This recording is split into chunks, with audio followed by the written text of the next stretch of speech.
हनुमान यहाँ आ गया है तो महाराज केसरी को सूचना भिजवा दी जाए ताकि वो भी वापस आ सके।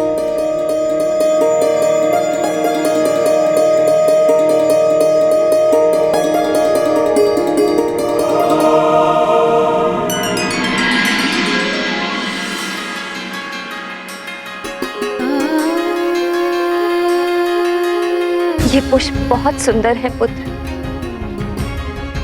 किंतु मेरे जीवन उपवन सबसे सुंदर और सुगंधित पुष्प तुम हो हनुमान।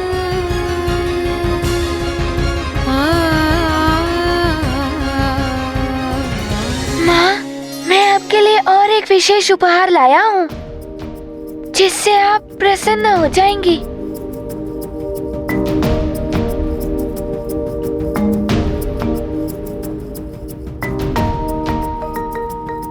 माँ,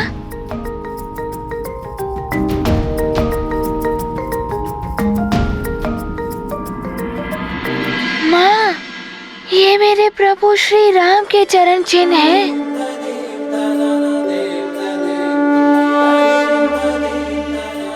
भले ही आप उनसे नहीं मिल पाई, किंतु मैं उनके चरण चिन्ह लाया हूँ।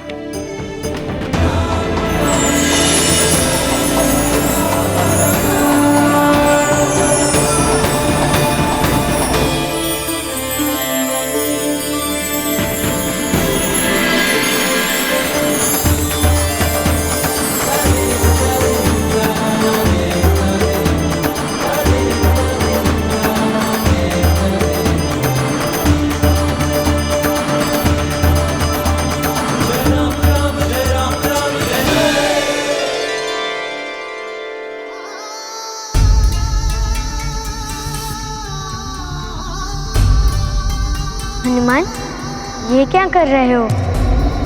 प्रभु, मैं आपके चरण चिन्ह ले रहा हूँ। आप इस पटिका पर खड़े हो जाइए और फिर आपके प्रतीक रूप में सदा मेरे पास रहेंगे।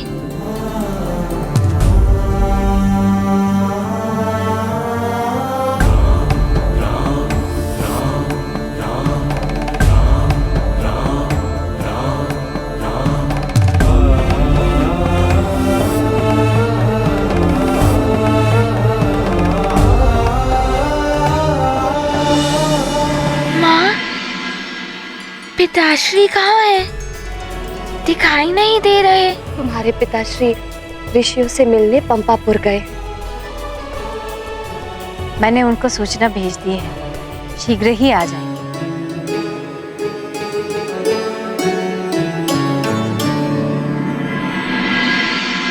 ये समय कठिन है, हमें एकता बनाए रखनी होगी,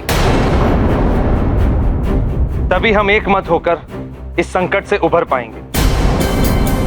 चंद्रदेव पर शनिदेव की दशा भी आरंभ होने वाली है और शनिदेव की दशा में चंद्रदेव के लिए अमृत की रक्षा करना कठिन होगा। हम सबको मिलकर शनिदेव से प्रार्थना करनी चाहिए कि वो चंद्रदेव पर अपनी दृष्टि का प्रभाव न डालें, जिससे चंद्रदेव विचलित ना हो और एकाग्रता के साथ अमृत की रक्षा कर सके। इसके लिए हमें एक मत और एकत्रित रहना ही होगा, किंतु शनिदेव किसी की सुनने वाले नहीं। उन्होंने तो समय आने पर महादेव पर भी अपनी दृष्टि डाल दी थी। इसीलिए शनिदेव के आगमन से पहले मैं आप सबसे विमर्श कर रहा हूं। हम सबको एक मत होकर शनिदेव को समझाना होगा। आप सत्य कह रहे हैं देवराज।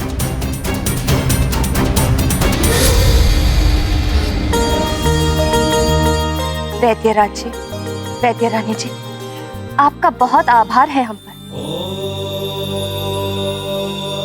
जो आपने हनुमान को पूर्ववत सामान्य कर दिया। महारानी अंजना, इसीलिए तो हम हनुमान को अयोध्या ले गए थे। हनुमान को पूर्ववत करके आपने हम पर ही नहीं समस्त सुमेरु पर बहुत बड़ा उपकार किया है। अब आप हमें अतिथि सत्कार का अवसर प्रदान कीजिए। हाँ वैद्यराज जी, वैद्यरानी जी, आपकी सेवा करके मुझे बहुत प्रसन्नता होगी। आपके सत्कार में कोई कमी नहीं रखूंगी मैं।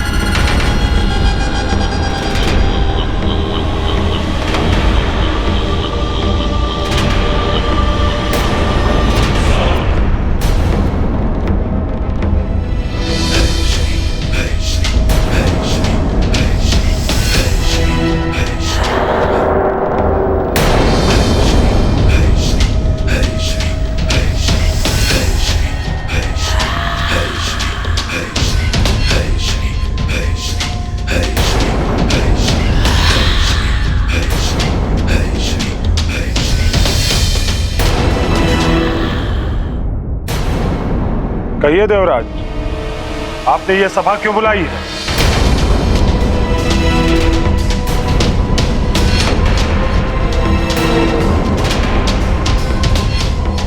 शनिदेव, आपको ज्ञात ही होगा कि महापूर्णिमा आने वाली और उसी समय चंद्रदेव पर आपकी दशा भी आरंभ होने वाली। ये तो मुझे भी ज्ञात। सत्य, आप तो त्रिकालदर्शी हैं। पुत्र, आप तो न्याय के देवता हैं। शनिदेव तो सर्वश्रेष्ठ हैं। आप सब क्या चाहते हैं हमसे? शनिदेव, हम सब आपसे विनती करते हैं कि आप अपनी दृष्टि चंद्रदेव पर ना डालें, जिससे वो अपने पद से विचलित ना हो और अमृत की रक्षा भी हो सके। क्योंकि महापूर्णिमा की रात अमृत में उफान आने वाला है और अमृत की रक्षा का दायित्व चंद्रदेव के पास है। हाँ शनिदेव, इस संकट के समय हमें आपके सहयोग की अपेक्षा है। उचित है।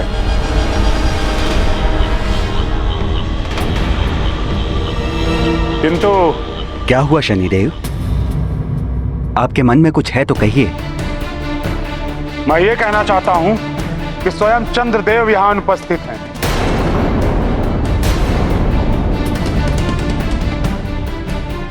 जबकि सभी देवतागण यहां उपस्थित हो चुके हैं,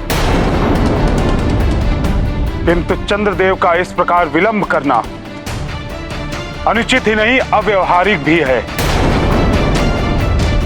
क्या इसी प्रकार करेंगे वो अमृत की सुरक्षा?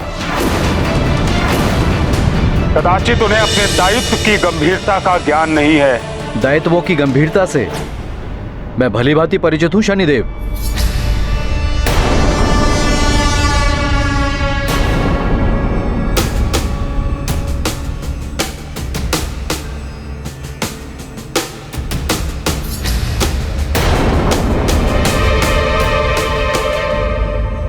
प्रणाम देव राजेंद्र।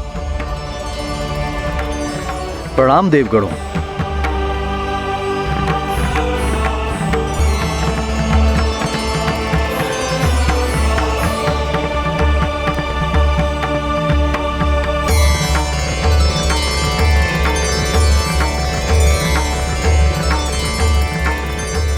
शनिदेव, मेरे दायित्वों पर प्रश्न ना ही उठाएं तो ही उचित होगा।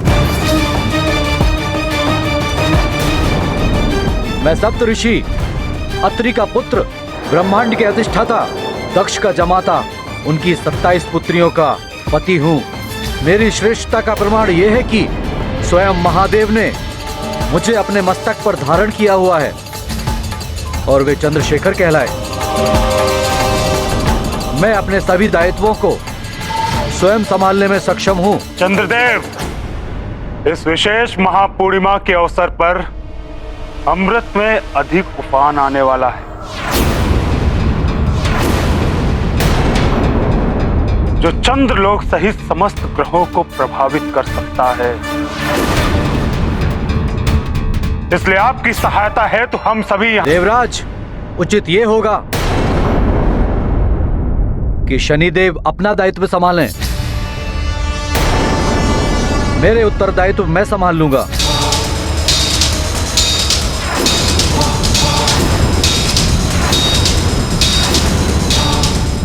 जिससे स्वयं की चिंता ना हो, उसके लिए चिंतित होना व्यर्थ है।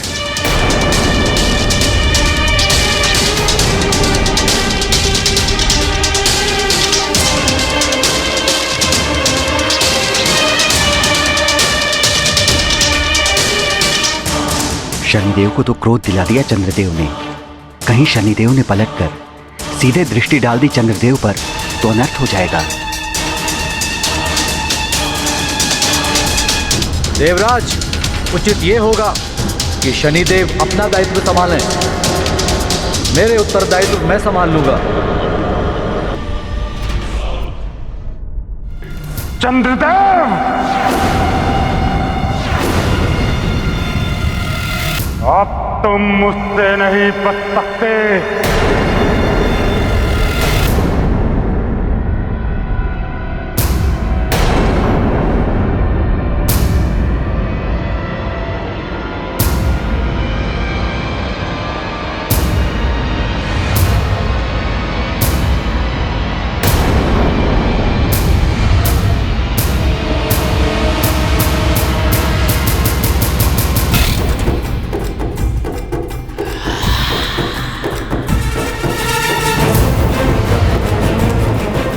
अब मेरी दृष्टि के प्रभाव से कोई नहीं बचा सकता है चंद्रदेव को। जिस चीज का भय था वही हो रहा है।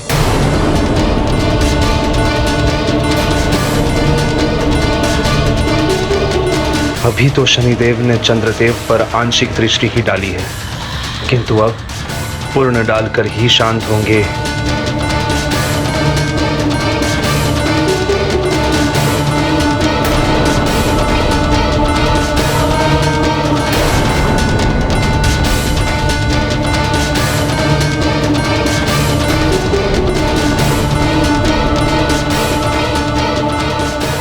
सूर्यपुत्र शनि के क्रोध से तो सभी परिचित हैं। न जाने चंद्रदेव की मति कैसे भ्रमित हो गई। अब क्या होगा चंद्रलोक का, और क्या होगा वहां रखे हुए अमृत का।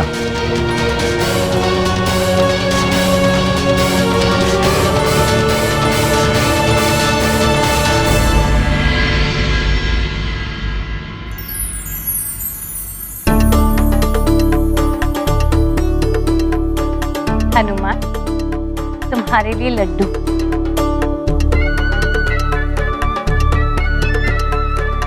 अरे वाह, माँ के हाथ के बनाए लड्डू। और ये तुम्हारी प्रिय कबरी गाय का दूध।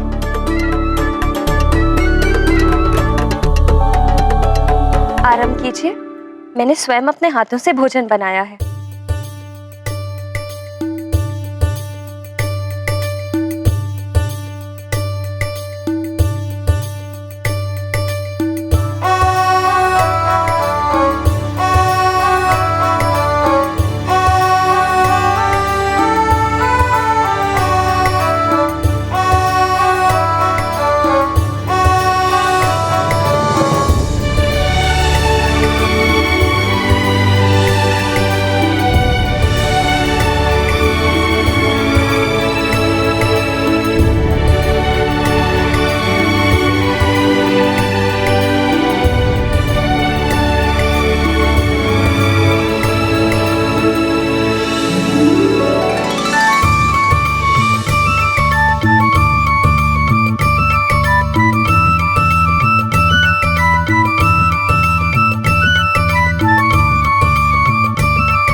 चंद्रदेव, आज देव सभा में आपने मुझे अपमानित किया, और वो भी अकारण ही।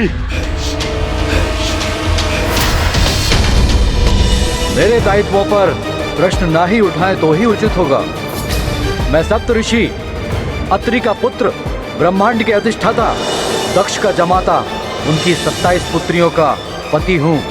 मेरी श्रेष्ठता का प्रमाण यह है कि स्वयं महादेव ने मुझे अपने मस्तक पर धारण किया हुआ है और वे चंद्रशेखर कहलाए।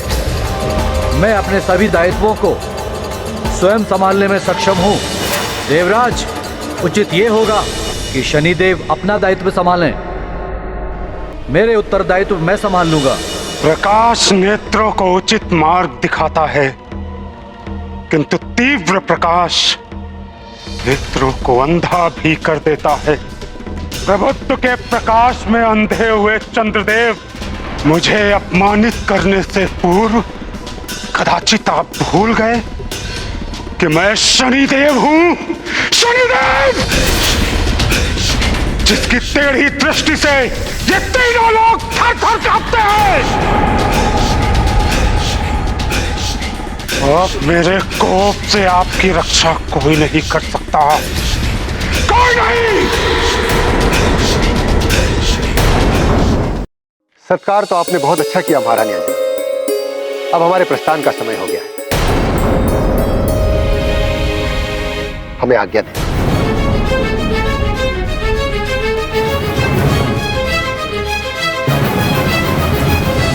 वैद्यराज जी, आप मेरे हनुमान को यहाँ लेकर आए, हमसे मिलवाए, मेरे शोक संतप्त हृदय को सुख पहुंचाए। आपका बहुत बहुत आभार।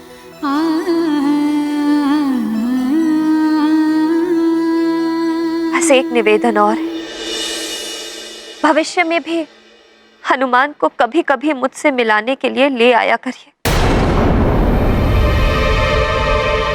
आपका मुझ पर बहुत बड़ा उपकार होगा।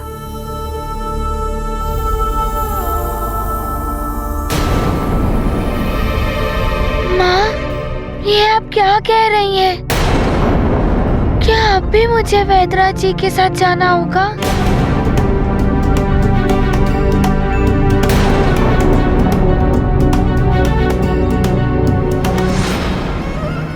पुत्र हनुमान,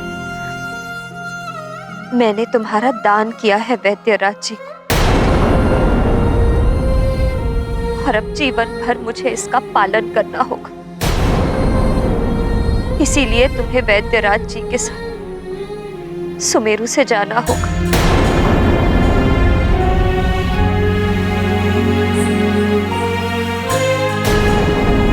माँ, मैं आपको छोड़कर नहीं जाऊंगा।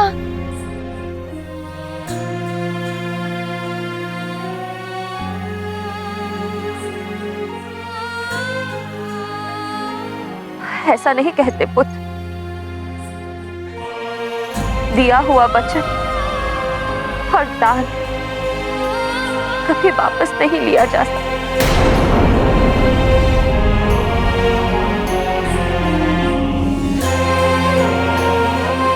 और मैं नहीं चाहती कि ऐसा करने से तुम्हें कोई हानि पहुंचे। माँ, आप अपने पुत्र को अपने से दूर क्यों करना चाहती हैं? हनुमान, तुम पर अब वैद्यराज जी का अधिकार है,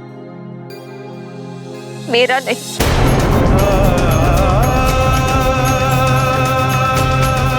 मैं चाहकर भी तुम्हें नहीं रोक सकती। माँ,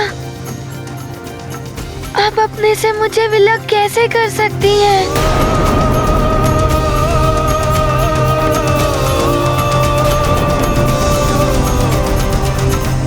वैद्यराज जी, इससे पहले कि मेरा साहस टूट जाए, मेरा ममत्व दुर्बल पड़ जाए, आप ले जाइए हनुमान को यहाँ से।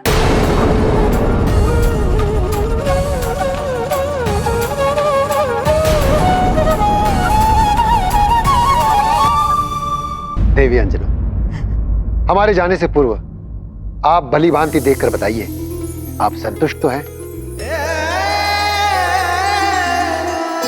आपने जो मुझसे कहा था, क्या उसके अनुसार आपका पुत्र अब पूर्णतः सामान्य हो गया है ना?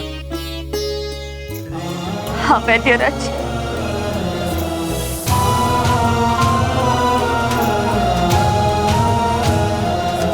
और इसके लिए आपका बहुत बहुत धन्यवाद।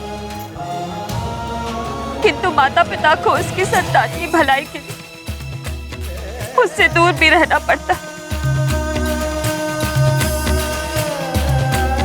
मैं यही सोचकर प्रसन्न हो लूं कि मेरा पुत्र जहां भी है कुशलता से।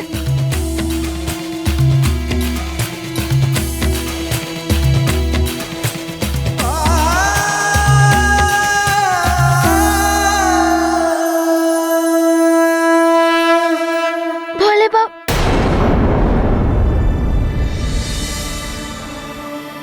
एक भोले भाले पुत्र को अपनी माँ से दूर किया जाए तो माँ दुखी होंगी ना?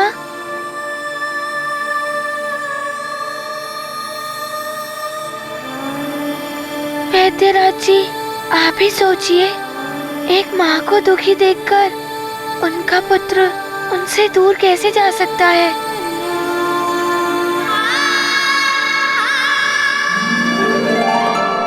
देवी अंजना,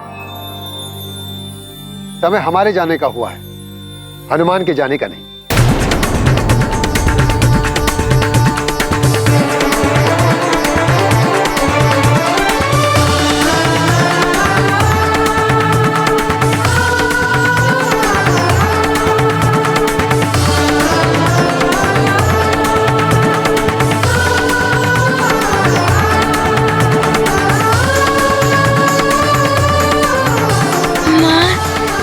कदाचित ज्ञात नहीं होगा, ये भोले बाबा और माता पार्वती का ही चमत्कार है जो मुझे पुनः आपको इससे पहले कि मेरा साहस टूट जाए, मेरा ममत्व दुर्बल पड़ जाए, आप ले जाइए हनुमान को यहाँ से।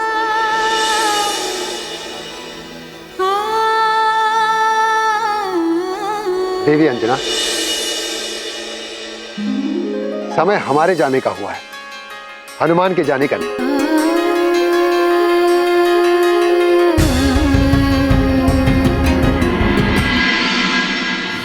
अब हनुमान अपनी मां के साथ रहेगा,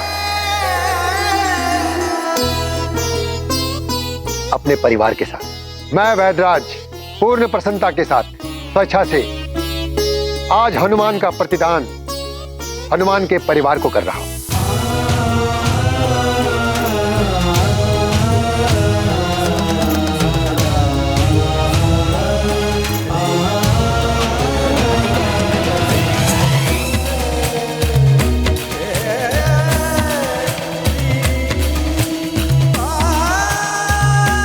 दान हो, क्रय हो या शुल्क, माँ से उसकी संतान को कोई भी विलग नहीं कर सकता। और जो ऐसा करता है वो पाप का भागी होता है। आप दोनों मेरे जीवन में भगवान की भांति आए।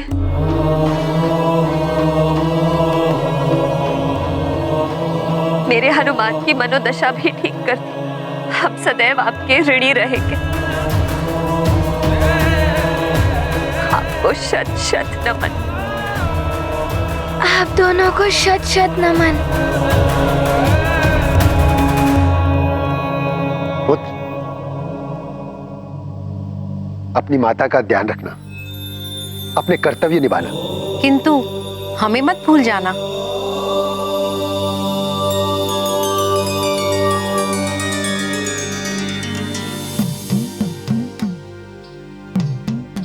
प्रणाम वैद्यराज जी।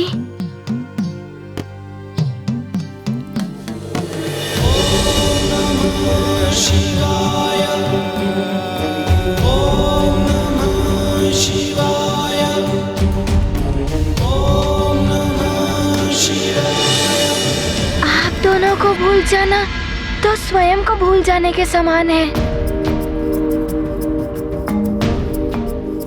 मैं आपके घर आऊंगा आपकी सेवा करने। आपका पुत्र ही तो हूँ। आयुष्मान भाव, कीर्तिमान भाव।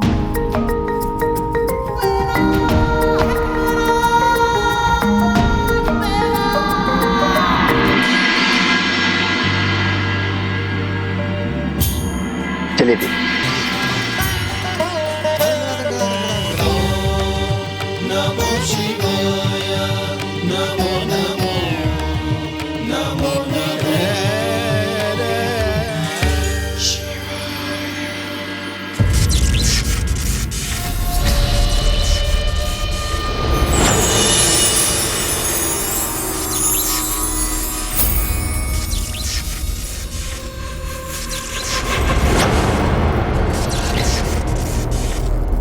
शनिदेव, भयभीत होते होंगे सब आपसे, किंतु मैं चंद्रदेव हूँ। अमृत का संरक्षक मुझे यूं ही नहीं बना दिया गया।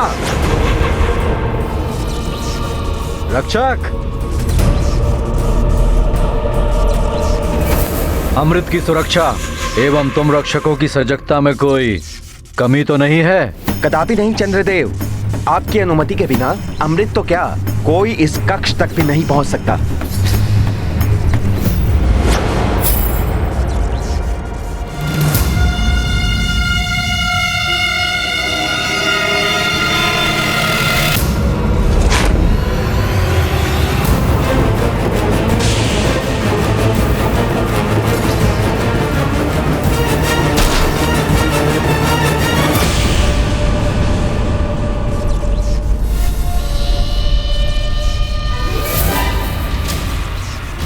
और यदि भूल से कोई प्रविष्ट हो भी जाए तो उसकी भी यही दशा होगी।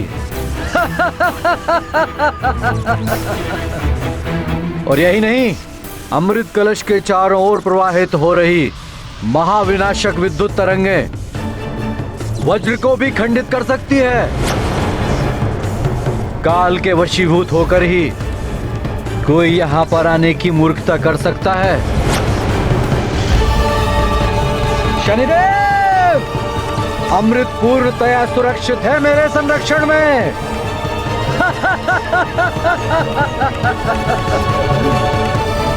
स्वामी, आप यहाँ, और मैं आपको कहाँ कहाँ ढूंढ रही थी। इस प्रकार तो आप इस कक्ष में कभी नहीं आते। हम कहीं भी कभी भी आ जा सकते हैं। किंतु स्वामी, इस पवित्र स्थल पर आपको इस प्रकार नहीं आना चाहिए था। रोहिणी देवी, कृपया अब आप मुझे ज्ञान मत दीजिए।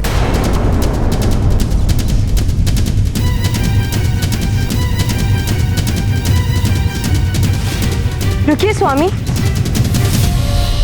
स्वामी, पिताश्री ने अभिमंत्रित की हुई रत्न जड़ित अंगूठी आपके लिए भेजी है।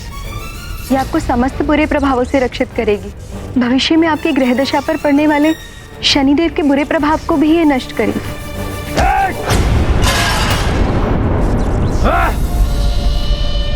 उस शनिदेव का नाम मत लीजिए मेरे समक्ष। उस शनिदेव की छाया मुझे स्पर्श भी नहीं कर सकती। तो क्या हित करेगा सूर्यपुत्र शनिदेव मेरा?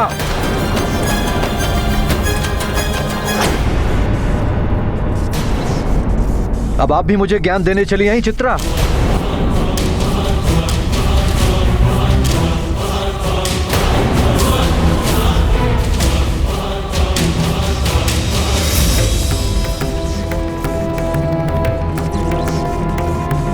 देखा चित्रा, पिताश्री ने सत्य ही कहा था। इन पर शनिदेव का प्रभाव है।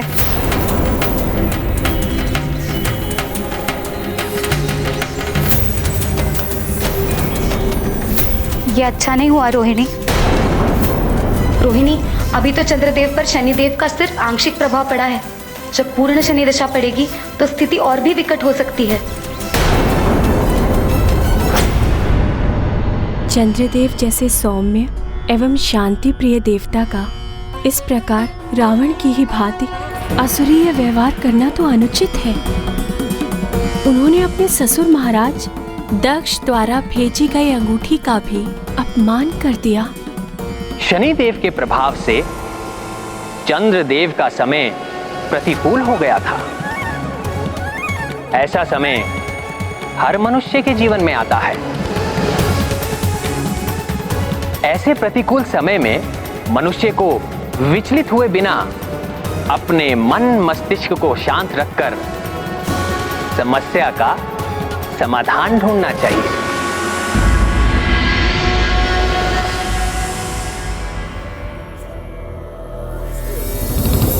माँ,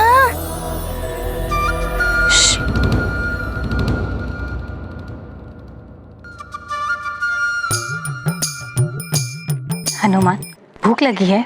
हाँ, भूख तो लगी है। पूजा समाप्त होने दीजिए, तब तक मैं प्रतीक्षा कर लूंगा। किंतु नानी, आप ये तो बताइए, माँ ये कौन सी पूजा कर रही हैं? तुम्हारी सुरक्षा, समृद्धि और सुख के लिए चंद्र दर्शन व्रत का संकल्प कर रही हैं। कह रही थी चंद्रदेव ने उन्हें तुम्हारे दर्शन कराए थे। अच्छा, चंद्रदेव ने तो मुझे भी माँ के दर्शन दिए थे।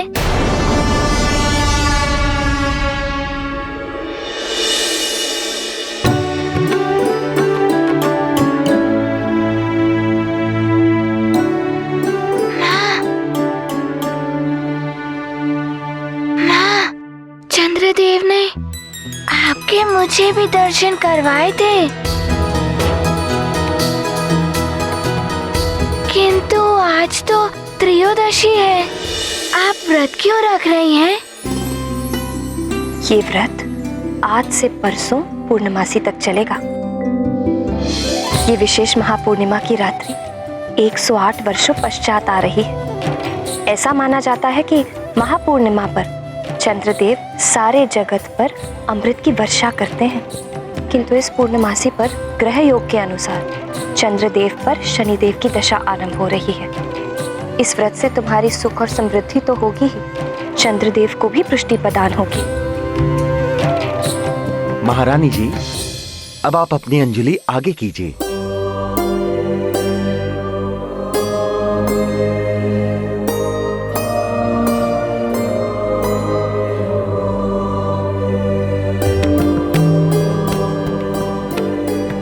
अब आप चंद्र दर्शन व्रत का संकल्प लीजिए। मैं जो कहूंगा आप उसे दोहराइए। मैं देवी अंजना चंद्र दर्शन व्रत का संकल्प लेती हूँ। चंद्र दर्शन व्रत का संकल्प लेती हूँ। आज त्रयोदशी, कल चतुर्दशी एवं पूर्णिमा को सारा दिन व्रत रखूंगी। एवं प्रत्येक दिन चंद्र दर्शन के पश्चात ही अन्न जल ग्रहण करूंगी। मेरा ये व्रत पूर्णिमा को चंद्र दर्शन के पश्चात ही पूर्ण होगा।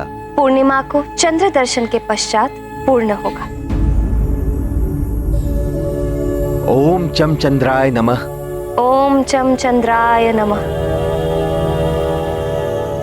सामग्री यहाँ डाल दीजिए।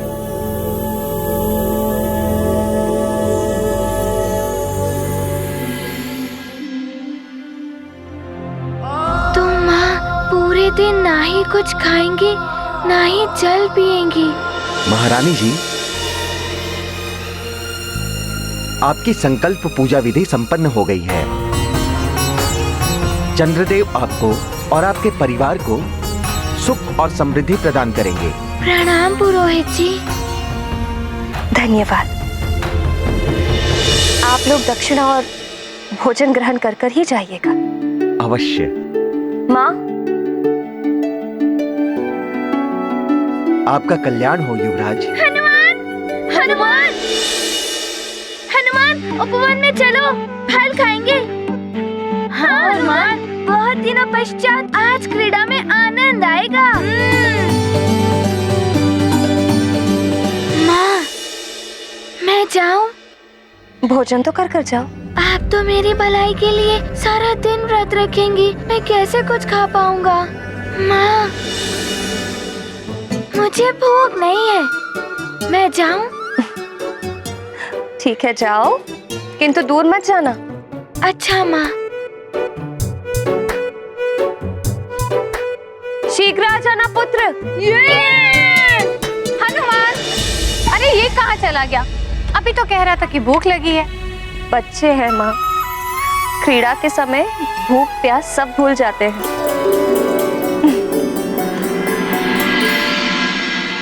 नील, ये लो तुम्हारे लिए फल।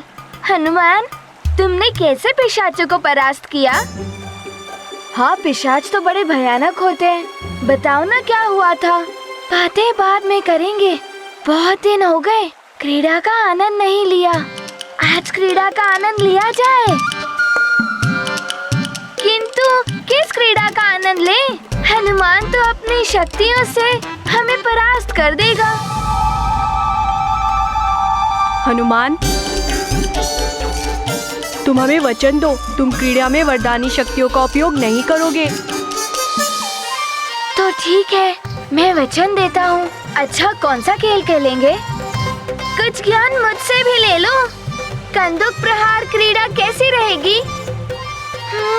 बहुत अच्छा रहेगा। तो चले। देखो, मैं तृतीय तक गिनूंगा और जिसने तृतीय पर ये कंदुक उठा ली वो पहले प्रहार करेगा। सावधान। प्रथम, द्वितीय और तृतीय। मैं पकड़ूंगा, मैं पकड़ूंगा। हाँ, इधर देना। मैं लूंगा। रुको, तुमने कंदुक फिर से उठा ली? तुम वरदानी शक्ति का उपयोग कर रहे हो? नहीं, मैं तो दौड़ कर आया। तुम ही शीघ्रता से नहीं दौड़ रहे थे, तो मैं क्या करूं? अच्छा, तो तुम किसी और पर प्रहार करो तो मैं भी दौड़ सकूं। फिर देखते हैं ये कंदुक पहले तुम उठाते हो या मैं उठाता हूँ। अच्छा, तो ऐसा है। संभलो सुशील।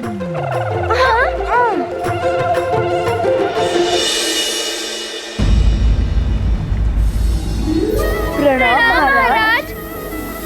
पिताश्री। हनुमान पिताश्री। पुत्र। पिताश्री। पिताश्री। पुत्र हनुमान।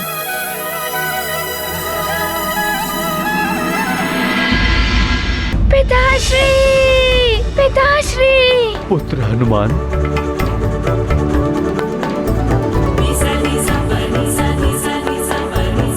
पुत्र हनुमान। पिताश्री।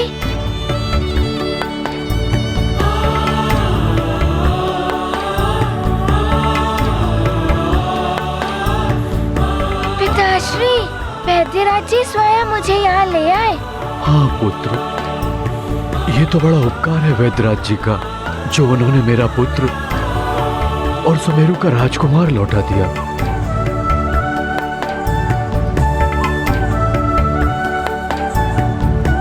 प्रणाम मंत्री जी। आप सबको भी प्रणाम। प्रणाम युवराज। प्रणाम माँ। प्रणाम महारानी जी। अंजना, क्या तुम्हें ज्ञात नहीं, ज्योतिष आचार्य जी ने गणना करते ही बता दिया था कि आपको आपका पुत्र राजभवन में ही मिलेगा। अतः मैं सीधा राजभवन चला आया। तब तो बड़े विद्वान होंगे ज्योतिष आचार्य जी। हाँ पुत्र। मंत्री जी। जी। युवराज हनुमान के आने पर भव्य उत्सव का आयोजन किया जाए। सभी गणमान्य नगरवासियों को आमंत्रित किया जाए। जो आज्ञा महाराज। पुत्र हनुमान, तुम ही बताओ किस प्रकार का उत्सव चाहते हो तुम?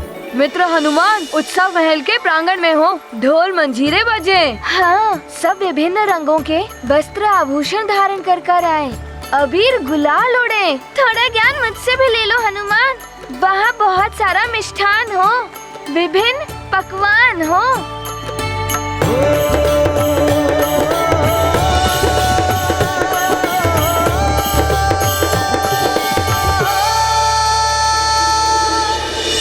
बैठिए, मैं आपको भोजन परोसता हूँ। प्रजा की सेवा करना राजा का प्रथम कर्तव्य है। मुझे भी तो आप सबकी सेवा करने का सौभाग्य मिलना चाहिए। पिताश्री, प्रजा के आनंद से ही राजा का आनंद जुड़ा हुआ होता है। पिताश्री, हनुमान की इच्छा है कि उत्सव ऐसा हो कि नगर में सारे घरों में प्रसन्नता भर दे। प्रत्येक गृह में उत्सव हो। माँ का व्रत भी है और माँ का व्रत तभी पूर्ण होगा जब सारी प्रजा सुखी होगी। हनुमान, प्रजा के प्रति तुम्हारा ये प्रेम देखकर मुझे अति प्रसन्नता हुई। तुम जैसा कहोगे वैसे ही उत्सव का आयोजन होगा। बताओ पुत्र, क्या इच्छा है तुम्हारी? पिताश्री, उत्सव का अर्थ ये नहीं कि एक दिवस के लिए सब आए। अच्छा भोजन किया, कुछ मनोरंजन हुआ और हो गया उत्सव। सच्चा उत्सव तो तब होगा जब आप प्रजा के लिए अन्न के भंडार खुलवा दें, उन्हें वस्त्र आभूषण आदि वितरित करें। पिताश्री, प्रजा की प्रसन्नता ही सबसे बड़ा उत्सव होगा। पुत्र, मैं एक नया हनुमान देख रही हूँ। तुम्हारी शिक्षा एवं तुम्हारी यात्रा ने तुम्हारे विचारों को परिपक्व बना दिया है। मुझे गर्व है तुम पर। तुम सत्य कह रही हो अंजना। मुझे हनुमान के अंदर एक ऐसा भावी राजा दिखाई दे रहा है जिसके राज्य में प्रजा सदैव सुखी रहेगी। मंत्री जी, सभी प्रजाजनों के लिए अन्न के भंडारे खोल दिए जाएं, वस्त्र आभूषण बंटवाए जाएं और जिनके पास रहने के लिए घर नहीं है उनके घर की व्यवस्था की जाए। जो आज्ञा महाराज।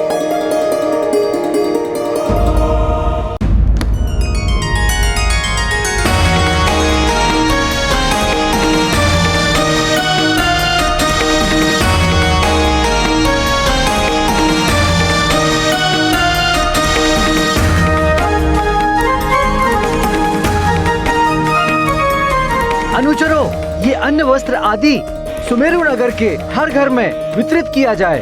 जो निर्धन है या जिन्हें इसकी आवश्यकता है, हर घर में आनंद उत्सव होना चाहिए।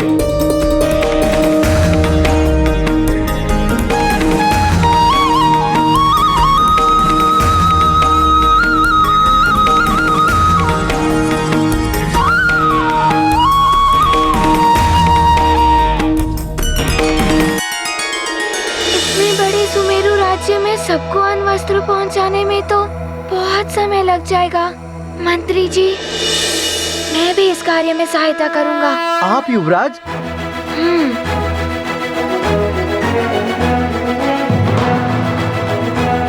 माँ, मुझे दाल चाहिए। घर में है ही नहीं दाल, तो दूं कहाँ से? हनुमान जैसे युवराज पाके हम तो धन्य हो गए।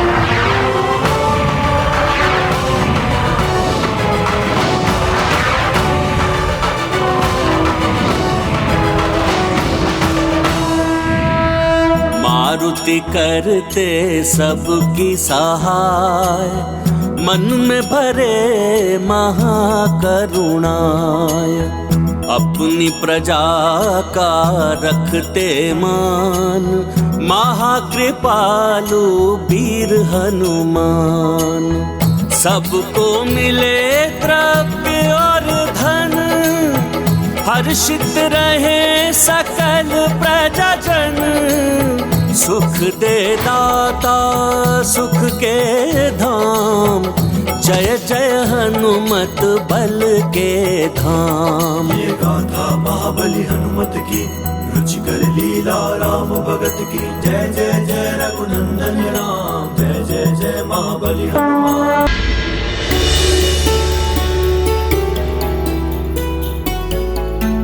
माँ, मैंने अपने हाथों से सबको बहुत सारी वस्तुएं बांटी, तो सब बहुत प्रसन्न थे। मुझे भी बहुत आनंद आया। पुत्र हनुमान, जो औरों को अपना सुख, वस्तुएं और भोजन बांटकर आनंदित होता है, जो औरों को सुख देकर प्रसन्न होता है, उसे ही जीवन का सच्चा सुख मिलता है।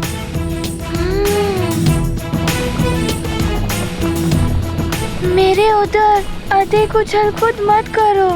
मुझे ज्ञात है हनुमान को भूख लगी है, किंतु माँ भी तो भूखी है। उनकी पूजा तो समाप्त होने दो। माँ, मैं भी आपके कार्य में हाथ बटाऊं?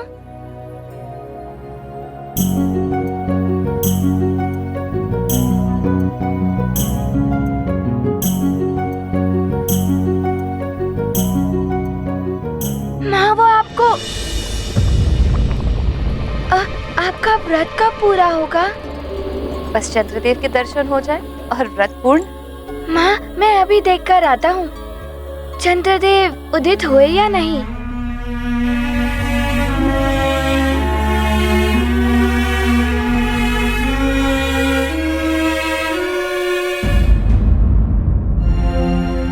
चंद्रदेव कहाँ हैं आप? शीघ्र उदित होइए।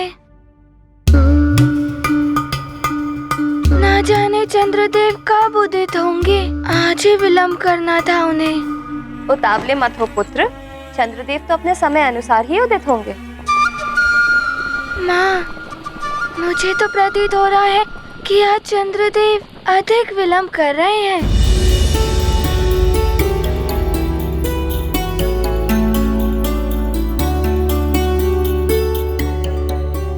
अच्छा, हाथ मुंह धो लो और थोड़ा भोजन कर लो। नहीं माँ, मुझे भी पूजा देखनी है और मैं स्वयं अपने हाथों से आपको जल पिलाऊंगा और लड्डू भी खिलाऊंगा, फिर मैं खाऊंगा। अंजना, पूजा की थाल सज्जित कर लो। चंद्रदेव कभी भी उदित हो सकते हैं। उचित है माँ। बस अब चंद्रदेव निकलेंगे, माँ की पूजा पूर्ण हो जाएगी, फिर हनुमान माँ के साथ ही भोजन करेगा।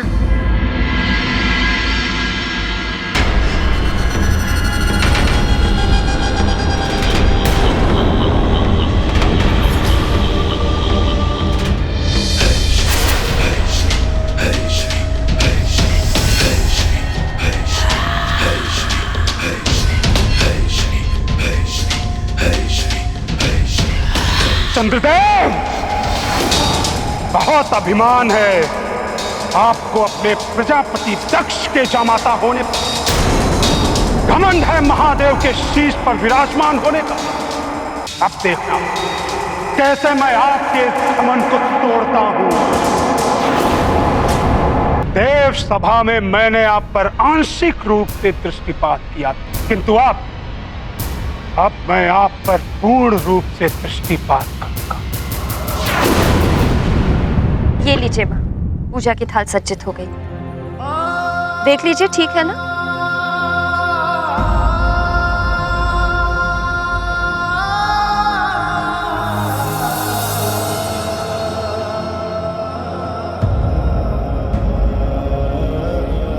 चंद्रदेव तो अभी तक नहीं दिखाई दे रहे हैं। शीघ्र दर्शन दीजिए चंद्रदेव, कब तक मेरी माँ भूखी रहेंगी? चंद्रदेव, आज आपको ज्ञात हो जाएगा कि शनि की दृष्टि क्या होती है और दुर्दशा क्या होती है। सावधान चंद्रदेव, मैं आ रहा हूँ।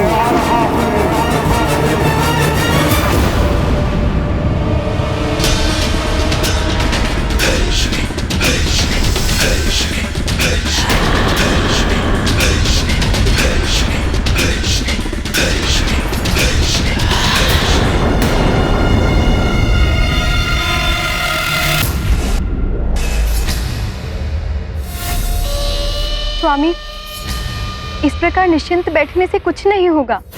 शनिदेव के प्रकोप को रोकने के लिए कुछ तो कीजिए स्वामी। चित्रा, रोहिणी, मुझे किसी का भय नहीं है। भुजंगों के लिपटने से चंदन विषाक्त नहीं हो जाता। प्रणाम चंद्रदेव। आपके ससुर श्री प्रजापति महाराज दक्ष को जो आपने संदेश भेजा था, उसका उत्तर दिया है प्रजापति ने। पिताश्री का संदेश? कहिए दूत, क्या संदेशा भेजा है पिताश्री ने? चंद्रदेव, महाराज दक्ष ने कहलाया है कि आपके और शनिदेव के बीच इस विवाद को शीघ्र विराम देना संसार के हित के लिए बहुत आवश्यक है और इसके लिए आपको विवेक से कार्य लेना चाहिए।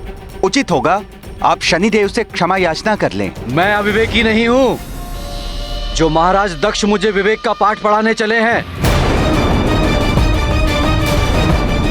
मैं चंद्रदेव, मैं क्षमा मांगूंगा शनिदेव से। जाओ, जाके कह देना प्रजापति दक्ष को कि मुझे उनकी सलाह की कोई आवश्यकता नहीं है।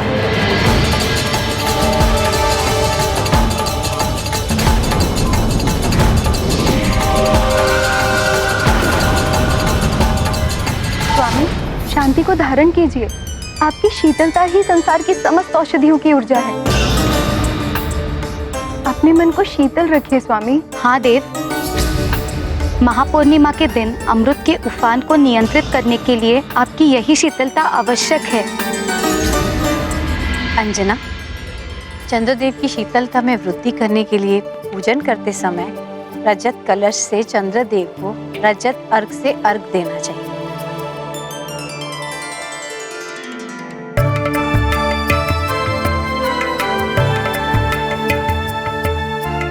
महारानी जी, बहुत अच्छा लग रहा है आपको इस प्रकार प्रसन्न देखकर। हनुमान के आने से आप ही नहीं बल्कि सारा राजभवन ही खिल उठा है।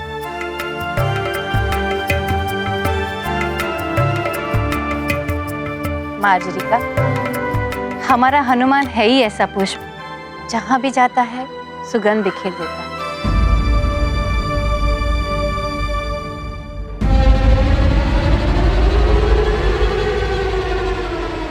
माँ, चंद्रदेव ने तो अभी तक दर्शन नहीं दिए, ना जाने कब उदित होंगे।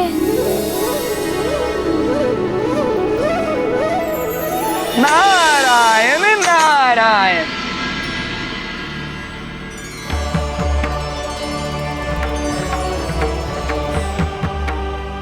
प्रणाम देवर्षि। प्रणाम देवऋषि। प्रणाम देवर्षि। महारानी अंजना, प्रतीत होता है कोई विशेष पूजा करने वाली हैं आप। महापूर्णिमा आ रही है ना देवर्षि। 3 दिनों का चंद्र दर्शन व्रत रखा है हनुमान के लिए, उसकी कुशलता के लिए। महापूर्णिमा की रात्रि को चंद्र दर्शन के साथ ये व्रत संपूर्ण हो जाएगा। नारायण नारायण, ये आपने बहुत अच्छा किया देवी अंजना। इस बार की महापूर्णिमा विशेष पूर्णिमा है जो 108 वर्ष के पश्चात पड़ रही है। ये व्रत जो करेगा उसे उत्तम फल प्राप्त होगा। परंतु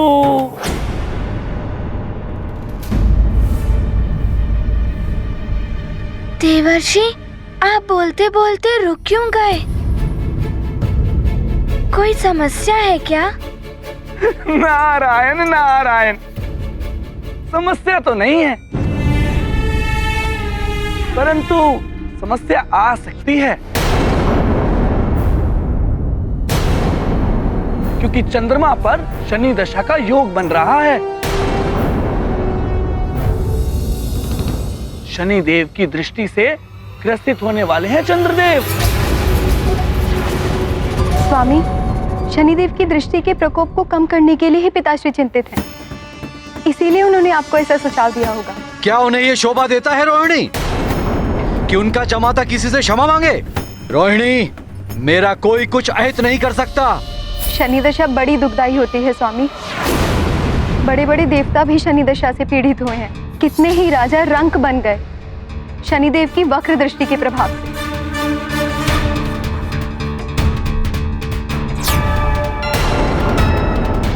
स्वामी, ब्रह्मांड के अधिष्ठाता हमारे पिताश्री प्रजापति दक्ष जब ऐसा कह रहे हैं तो कुछ संकट की बात होगी ही ना।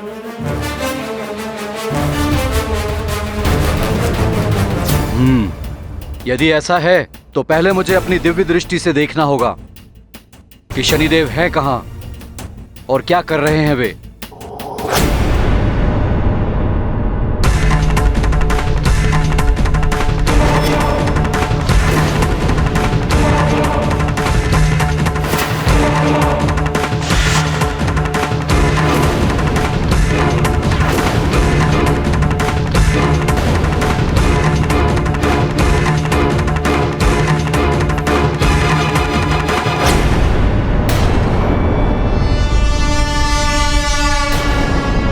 शनिदेव तो इसी ओर आ रहे हैं। अब क्या होगा? पिताश्री ने बताया था कि शनि दशा के दुष्प्रभाव से राजपाट तो क्या, परिवार तक छिन जाते हैं। मैं कोई साधारण राजा या देवता नहीं हूँ रोहिणी, चंद्रदेव हूँ मैं। अमृत का रक्षक, अमृत का रक्षक, अमृत का रक्षक। देवर्षि, चंद्रदेव और शनिदेव देवता ही है ना? गृह मंडल के सदस्य हैं।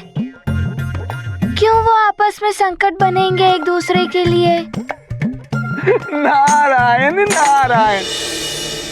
शनिदेव न्याय के देवता हैं। मनुष्य को उसके अच्छे बुरे कर्मों के अनुसार फल प्रदान करते हैं और शनिदेव की दृष्टि का प्रभाव सब पर समान रूप से पड़ता है, चाहे वो मानव हो, दानव हो, देव हो या फिर स्वयं त्रिदेव। त्रिदेवता भी? ये आप क्या कह रहे हैं देवर्षि? शनिदेव की दृष्टि से तो स्वयं महादेव भी बच नहीं सके थे। भोले बाबा, किंतु ऐसा क्या हो गया था देवर्षि? बताइए ना। हनुमान हनुमान हनुमान हनुमान। प्रणाम देवर्षि। अच्छा हुआ तुम सब भी उचित समय पे आ गए। आओ बैठो।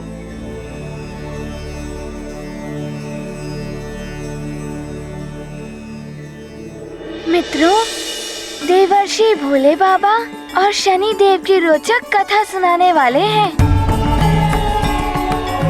अरे वाह, हम भी सुन लेंगे। सुनाइए देवर्षि। नारायण नारायण। अरे सुनाता हूँ। ठहरे रहो और ध्यान से सुनो। ये बहुत समय पूर्व की बात है। एक बार मुझे स्वयं शनिदेव ने बताया था कि उनकी शनि दशा देवादिदेव महादेव पर पड़ने वाली है, जो 6 प्रहर तक रहेगी और अगले दिन नियत समय पर आरंभ होने वाली है। मैं तो भयभीत हो उठा कि महादेव पर शनि दशा का प्रभाव पड़ गया तो बड़ा अनर्थ हो जाएगा। मैं भागा भागा महादेव के पास जा पहुंचा।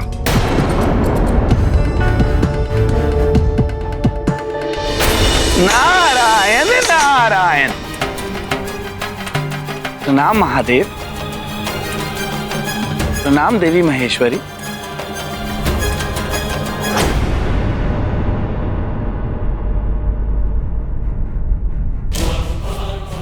महादेव, अनर्थ होने वाला है। आप पर संकट है प्रभु।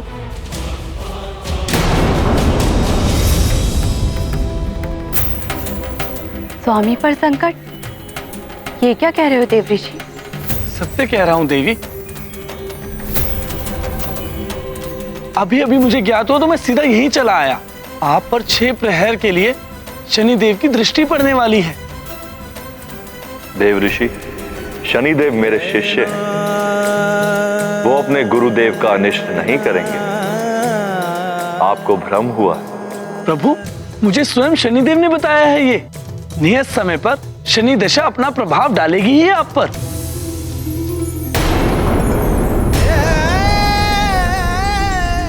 देवऋषि, शनिदेव मुझ पर दृष्टि तभी डाल सकेंगे जब उनकी दृष्टि मुझे ढूंढ पाएगी। अर्थात अज्ञातवास?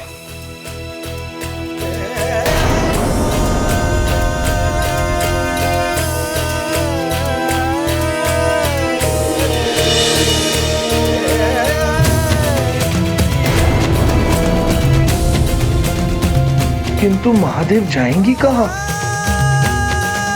अज्ञातवास? किंतु देवर्षि, भोले बाबा अज्ञातवास के लिए कहाँ गए थे?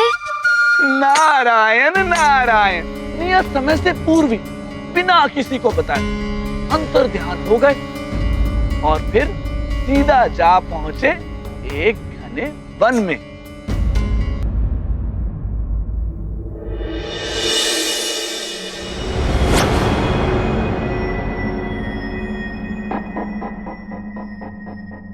ये वन तो बहुत घना है, किंतु शनिदेव की दृष्टि यहां पर भी मुझ पर पड़ सकती है। मुझे कुछ और उपाय करना होगा।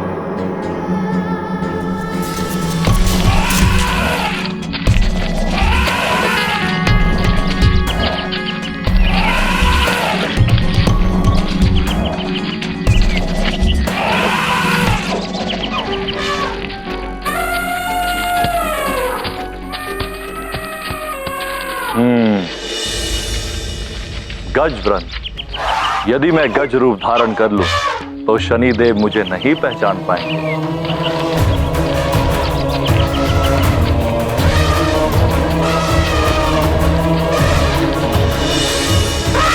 ये क्या, महादेव को गजरूप धारण करना पड़ा? तो फिर क्या हुआ देवर्षि, शीघ्र बताइए। नारायण नारायण, इधर तुम्हारे भोले बाबा ने घने वन में जाकर गज रूप धारण कर लिया, उधर शनिदेव कैलाश धाम पहुंच गए।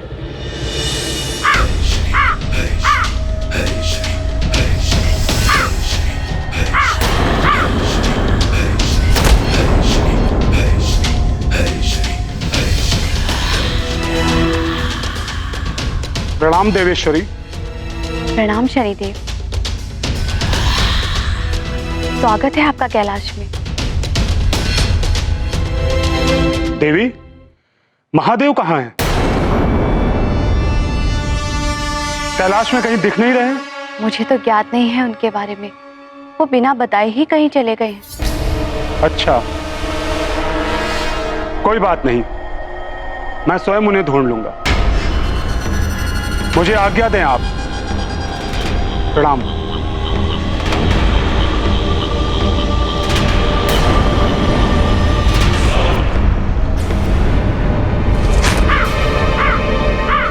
कहीं शनिदेव ढूंढ न ले स्वामी को, ना जाने अब क्या होगा। अच्छा, तो माता पार्वती को भी ज्ञात नहीं था कि भोले बाबा ने गजरूप धारण कर लिया। किंतु गजरूप धारण करने के पश्चात क्या किया था महादेव ने? गज रूप धारण करके महादेव गज वृंद में सम्मिलित हो गए, किंतु कुछ समय के पश्चात उन्हें क्षुधा सताने लगी।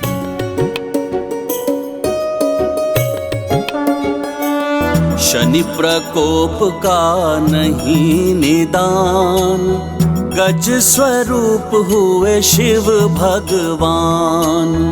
वन वन भटके हो भय आकुल, विश्वनाथ शनि कोप से व्याकुल।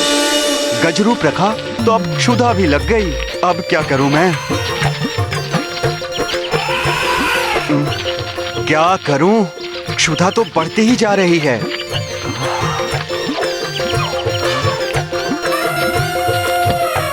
ये भी कोई वन है? यहाँ तो फल वाला कोई वृक्ष ही नहीं है। क्षुधा का क्या करूं?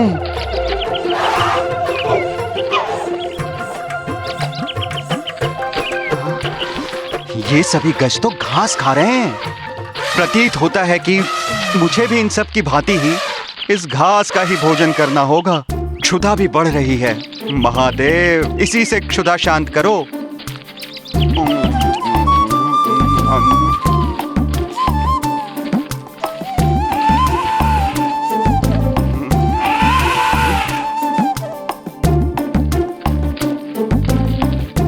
शनिदेव की दृष्टि से बचने के लिए तो घास खाना भी स्वीकार है मुझे। वाह रे शनिदेव, अपने गुरु को भी विवश कर दिया घास खाने को। अरे अरे, भोले बाबा को घास भी खानी पड़ गई। अब तो रुकना कठिन है देवर्षि, शीघ्र बताइए क्या हुआ। क्या शनिदेव भोले बाबा को ढूंढ पाए? नारायण नारायण, बताता हूँ, सुनो। उन्हें तो भय सता रहा था कि कहीं शनिदेव वहां आ गए और उन्हें इस रूप में भी पहचान लिया तो क्या होगा। नारायण नारायण।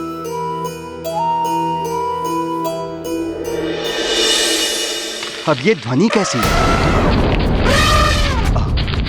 ये ध्वनि तो इसी ओर आ रही है, कहीं शनिदेव तो नहीं? ये तो आखेटक हैं। ओहो, अब तो ये नया संकट खड़ा हो गया। ये आखेटक तो इसी ओर आ रहे हैं।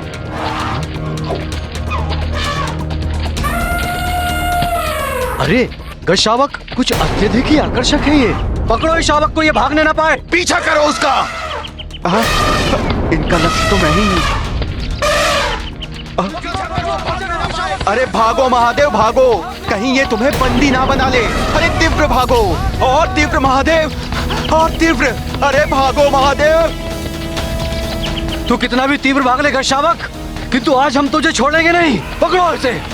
अरे ये आखेटक तो मेरे ही पीछे पड़ गए। बस फिर क्या था, महादेव आगे आगे, आखेटक पीछे पीछे, महादेव आगे, आखेटक पीछे, महादेव आगे, आखेटक पीछे। अरे रुकिए मत देवर्षि, आगे बताइए।